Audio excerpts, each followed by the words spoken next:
engastamento ou junção das divisórias de gesso. A junção entre duas divisórias também é chamada pelos técnicos de engastamento. As divisórias se encontram de duas maneiras. Dizemos que elas se encontram em forma de L ou em forma de T. Quanto às técnicas usadas, também existem duas formas: por penetração transpassante ou por penetração a meio bloco. Inicialmente, vamos realizar apenas a junção por penetração transpassante. Vem comigo. Neste ponto, nossa marcação mostra que essas paredes se encontram aqui. Esse é um tipo de junção em T. Este tipo de encontro ocorre com frequência entre as divisórias internas de uma casa ou apartamento. Existem duas maneiras de realizar a junção ou engastamento de duas paredes em T. Por enquanto, vamos ver o método de penetração transpassante.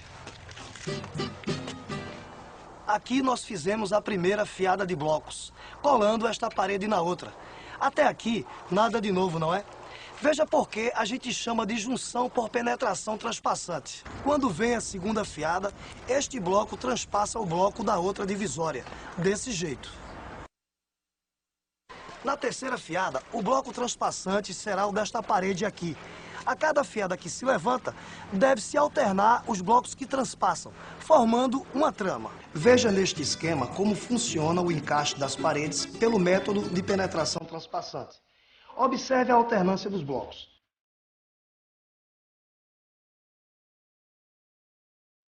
Agora veja mais um pouco os nossos colegas em ação.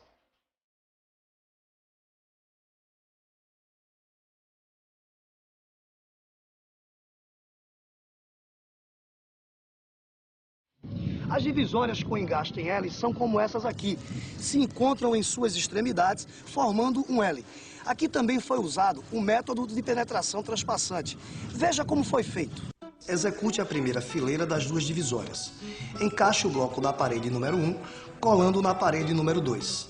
Na segunda fiada, alterne os blocos, colando agora a parede número 2 na parede número 1. Em cada fiada seguinte, vá alternando os blocos das juntas, formando uma trama que garante a amarração das divisórias. Depois de fazer a primeira fiada com os blocos hidro, de cor azul, você viu que o pessoal usou blocos standard, de cor branca. Neste modelo de casa, usamos os blocos maciços mais largos, de 10 centímetros, nas paredes externas, e blocos maciços de 7 centímetros nas divisórias internas. Você já viu como se faz a junção por penetração transpassante, em paredes que se encontram em L e em T. Agora veja alguns detalhes de como se faz para erguer as fiadas que vêm depois da primeira. Vamos voltar um pouco e mostrar para vocês um detalhe sobre a elevação das fiadas. A segunda fiada de cada divisória deve começar por onde começou a primeira. A terceira fiada por onde começou a segunda. E assim em diante. Agora um detalhe. O primeiro bloco da segunda fiada deve ser cortado ao meio e depois instalado. Daqui a pouco eu explico por quê. Agora vamos ver como se corta um bloco de gesso. Para cortar um bloco de gesso, você pode usar uma máquina de corte ou um serrote. Primeiro, você vai marcar esse bloco dividindo em duas partes iguais.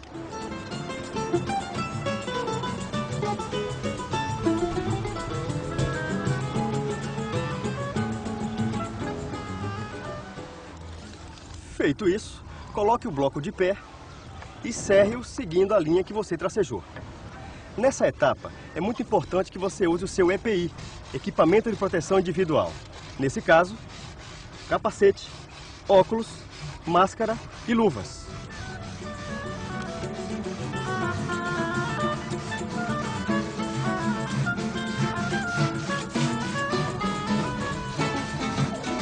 Para facilitar o seu trabalho, é melhor serrar todos os blocos necessários antes de levantar as paredes.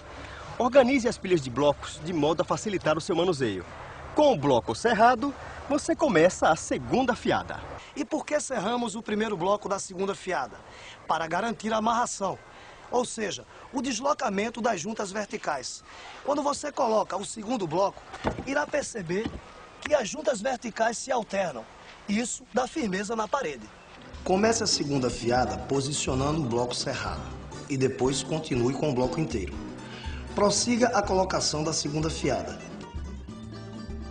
Quando chegar à terceira fiada, continue com a alternância das juntas, ou seja, monte a terceira fileira de blocos, deslocando as juntas verticais.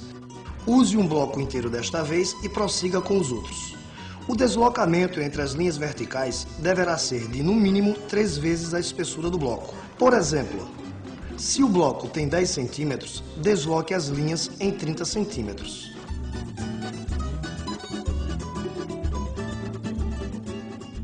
Lembre-se sempre de verificar o perfeito alinhamento dos blocos de gesso e também sua verticalidade.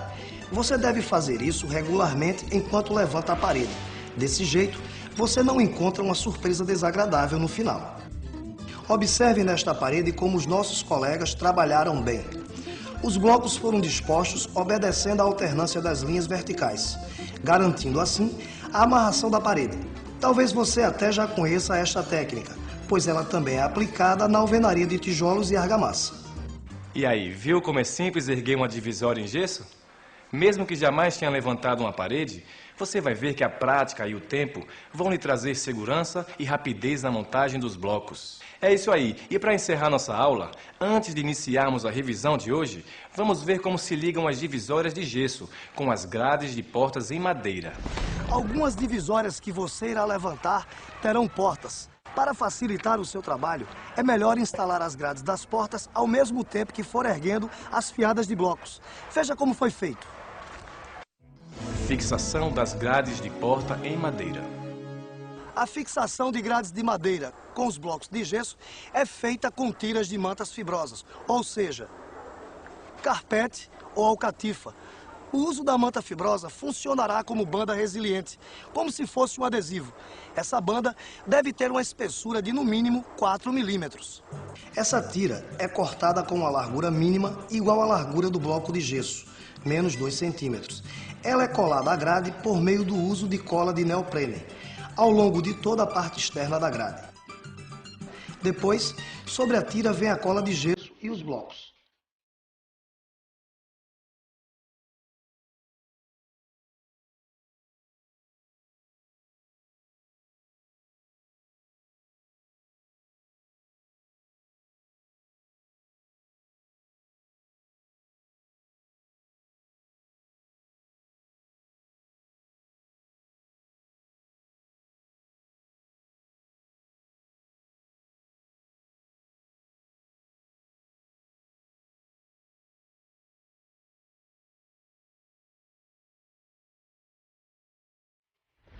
Hoje vimos muita coisa interessante. Nossa casa já está tomando forma e você deve estar impressionado com a rapidez que os blocos de gesso permitem. E por falar em tempo, chegou a hora da nossa revisão. Vamos lá? Revisão.